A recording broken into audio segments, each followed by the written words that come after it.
security advisor, though, he will meet with an Israeli representative in Washington a week from now. So obviously sort of deciding to divide his trip to go with the Arab angle this time around rather than trying to kind of put Israel into the itinerary as well. And you talked about how Egypt plays an important role in brokering ceasefires, and unfortunately will probably have to continue to play that role in the future, considering that the next flare-up is always just around the corner. And, you know, at the moment, this is the situation. And, of course, maybe also ahead of the talks that may be taking place with Iran, which is in the wider picture with what's been going on over there now with some news regarding Americans trying to put more pressure on Iran regarding the nuclear deal with oil imports, that it's trying to stop those oil imports from taking place to China. So they're trying to use all the angles that they can over here.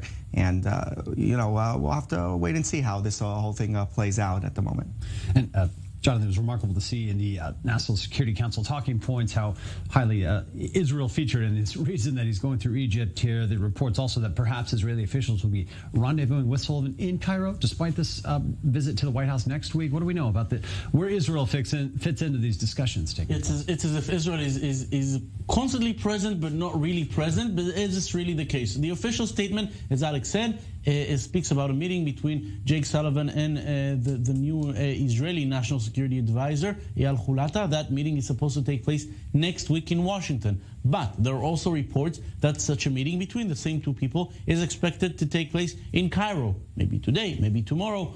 Unclear yet. But Israel is clearly in the picture all the time. Clearly, when we're speaking of Egypt, as you mentioned here, a major player in brokering any kind of ceasefire negotiations between Israel and Hamas. Israel also present in a Middle Eastern coalition with the Gulf states against Iran. So Israel is present. We do know, as it seems, that Jake Sullivan will not be coming to Israel, but reports suggest that he might be meeting those Israeli officials during the trip, maybe in Cairo. There's now the possibility of meeting in Abu Dhabi or Dubai as well. That's something that can happen now. Will this happen? We'll have to wait and see. Now, in the backdrop here, this topic of rising tensions, Israel and Hamas, there have been a lot of reports that there's some type of progress going on, or at least back-channel discussions about a potential prisoner swap. And we didn't see the major flare from Gaza that we expected perhaps last week with after a bloody operation in the West Bank going after Hamas operatives there. Where do things stand as far as we can tell between Israel and Hamas? We can't really tell, and all of it's not even reports, it's leaks coming out. They're always coming out from the Arab side. No comment from Israel whatsoever. Israel said time and again that it will not release any what is called in Israel heavy prisoners, those with blood on their hands, in return for the bodies of the soldiers and the two Israelis that may be held in Gaza. This is what Hamas wants after the very successful prisoner swap they had exactly 10 years ago. The Shalit prisoner exchange, in which many heavy prisoners, as it was called, were given back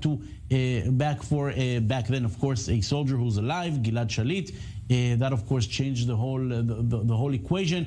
But for Israel, that was quite a heavy lesson, that maybe the price paid more than 1,000 prisoners, 1,027, if I remember correctly. That's a price that's too heavy to pay. So will Israel go to such extents again, or similar extents, for the bodies of soldiers and two Israelis who may be held in Gaza? We don't even know that.